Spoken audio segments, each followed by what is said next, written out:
The heading of 98 says, quote, increased settlement of church members in Missouri troubled some of the other settlers who felt threatened by the saints' numbers, political and economic influence, and cultural and religious differences.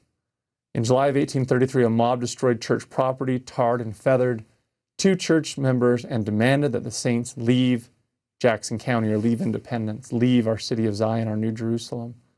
Well, what happened? There's a number of economic and political and religious factors. There's also some doctrinal factors that I'll talk about with you as well. One of the cultural factors that I hope we grasp was that we proclaimed that Native Americans were not a scourge on the land, that this land belonged to them, and that they're children of Israel, that they're members of the covenant. We openly baptize people of color. We ordain black people to priesthood offices, people like Elijah Abel and later Q. Walker Lewis.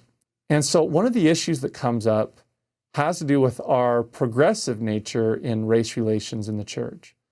The question comes up, what if a black Latter-day Saint wants to gather to Zion? Can they?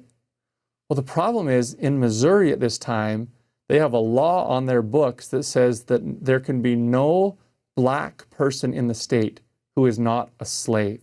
You cannot be free and be black in Missouri at the time. So W.W. Phelps writes an article in the church's newspaper, the Evening and Morning Star, in July of 1833, when these problems come to a head.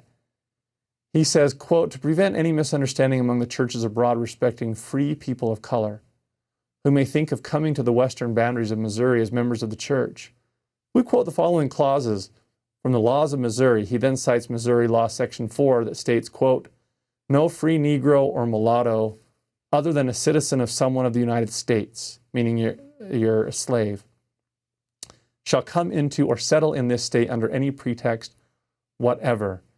W.W. Phelps then says, wisdom would dictate great care among the branches of the Church of Christ on this subject. So long as we have no special rule in the church as to people of color, let prudence guide.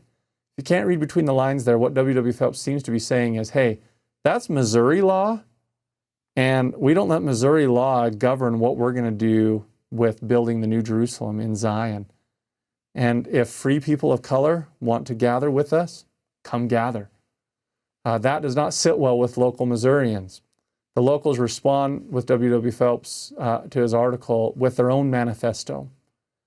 And they say, quote, we, the undersigned, citizens of Jackson County, believing that an important crisis is at hand as regards our civil society in consequence of a pretended religious sect of people that have settled and are still settling in our county, styling themselves Mormon, and intending, as we do, to rid our society peaceably if we can, forcibly if we must, and believing as we do that the arm of the civil law does not afford us a guarantee, or at least a sufficient one, against the evils which are now inflicted upon us, they go on to say, we want to form ourselves into a company for the better and easier accomplishment of our purposes, a purpose which we deem it almost superfluous to say is justified by the law of nature.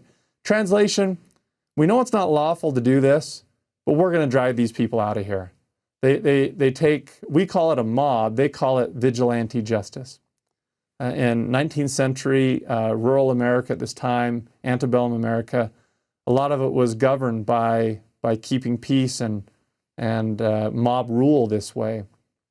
That if there were undesirables in your community, you warn them out, you push them out, you get them out. And that's what they decide to do. And notice here, one of the issues at hand is what W.W. Phelps just said of our progressive views on race. In the late number of Star, published in Independence by the leaders of the sect, there is an article inviting free Negroes and mulattoes from other states to become Mormons and remove and settle among us. This exhibits them in still more odious colors. They go on to say that they think it's their goal is to instigate Black Latter-day Saints to rise up against Missourians as a whole. They go on to then say they declare that God has given them this land and country, that sooner or later they must and will have possession of our lands for an inheritance. You can understand why they might think that. They then say, we will meet at the Courthouse Town of Independence on Saturday next, the 20th, to consult on subsequent movements. So that's what leads to them then tarring and feathering, destroying our printing press, and causing us to leave. You've seen the church videos, you've heard the history on that. I don't need to get into that.